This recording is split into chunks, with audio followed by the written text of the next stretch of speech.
বলছি দিনের দিন কি হচ্ছে ভারত দলটা ভাই টেস্ট ফরম্যাটে ভাবতে কেমন লাগছে, এটা আমাদেরই দল তো না কিন্তু পাকিস্তানের সাথে কনভার্ট হয়ে গেছে রে ভাই। পাকিস্তান এইরকম ক্রিকেট খেলে থাকে, আমাদের টিম ইন্ডিয়া এইরকম জঘন্য পারফরমেন্স কিভাবে দিতে পারে, যেখানে প্রথম ইনিংসে মনে হচ্ছিল ভারত একাই ছিঁড়ে ফেলে দিবে এবং জাসপ্রীত বুমরা ফাইপার এবং প্রত্যেকটা প্লেয়ারদের ভালো পারফরমেন্স। ঠিকঠাক উল্টো দিকে প্রথম ইনিংসে সাউথ আফ্রিকাকে 159 রানে আটকে দেয় এবং পাল্টা জবাব দিতে কিন্তু ছাড়েনি সাউথ আফ্রিকা। সাউথ আফ্রিকা কিন্তু প্রথম ইনিংসে কিন্তু ভারতকে 189 রান করতে দেয়, ঠিকঠাক উল্টো দিকে সেকেন্ড ইনিংসে 153 রান করতে দিয়েছিলেন ভারত এবং ভালো কামব্যাক করেছিলেন এবং এখান থেকেই বোঝা যাচ্ছিল ভারত হয়তো এই ম্যাচটি ইজিলি জিতে যাবে।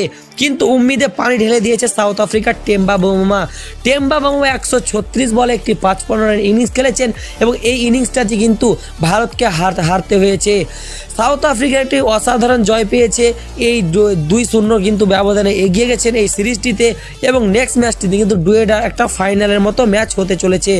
প্রত্যেকটা প্লেয়ারের বাজে পারফরমেন্স, এসএসসি জয়সওয়াল ডাকে আউট গেছেন, কেএল রাহুল 1 রান করেছেন, ওয়াশিংটন সুন্দর অলরাউন্ডার হয়ে 1 ডাউনে নেমে 31 রান করেছেন, ধ্রুব জুরেল 13 রান করেছেন, ঋষভ পান্থ আনএক্সপেক্টেড ভাই 2 রান মাত্র, রবীন্দ্র জাদেজা 18 রান করেছেন এবং অক্ষর প্যাটেল 26 রান করেছেন।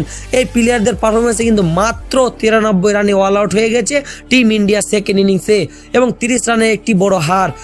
সাউথ আফ্রিকার কাছে কিন্তু আকর্ষণীয় হয়ে থাকবে ইন্ডিয়াকে ইন্ডিয়ার মাটিতে হারিয়েছে এবং কলকাতা নাইট রাইডার্সের আইকনিক স্টেডিয়ামে। তো এটা দেখে মনে হচ্ছে টিম ইন্ডিয়া একটি কিন্তু ডিমোটিভেটে চলছে। টিম ইন্ডিয়া টেস্ট ফরম্যাট থেকে আলাদা ওডিআই টি20 ফরম্যাটে দুর্দান্ত লেভেলে ফর্মে রয়েছে প্রত্যেকটা প্লেয়ার।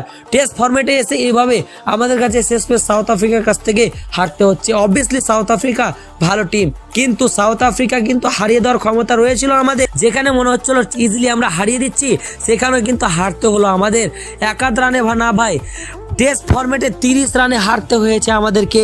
তো আমাদের প্লেয়ারদেরকে কিন্তু আরও ভালো করা দরকার এবং ওপরকার ব্যাটসম্যান থেকে রান আসা দরকার। ওপরকার ব্যাটসম্যানের কোনোভাবেই রান আসছে না, এটা কিন্তু পুরোপুরি শুধরে নেওয়া দরকার। তো ইডেনের পিচ যে খুব একটা খারাপ ছিল সেটাও না, এই পিচে সবাই হেল্প পেত। এইরকম কন্ডিশনে এসে যদি তোমরা এইভাবে ল্যাজে গোবর হয়ে যাও সাউথ আফ্রিকার সাথে, তাহলে নিউজিল্যান্ড অস্ট্রেলিয়ার মতো টিম আগা দিকে পড়লে তাহলে তোমরা একবারে ধার করে হেগে দিবে ভাই। তো এই জন্য বলছি ভারতের কোচিং স্টাফ আরও শক্ত হতে হবে এবং প্লেয়ারদেরকে ভালো গাইড করতে হবে।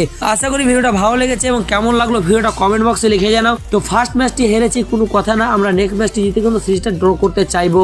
তো দেখা হচ্ছে নতুন কোনো ভিডিওতে, ততক্ষণ পর্যন্ত সব ভালো থেকো, ধন্যবাদ।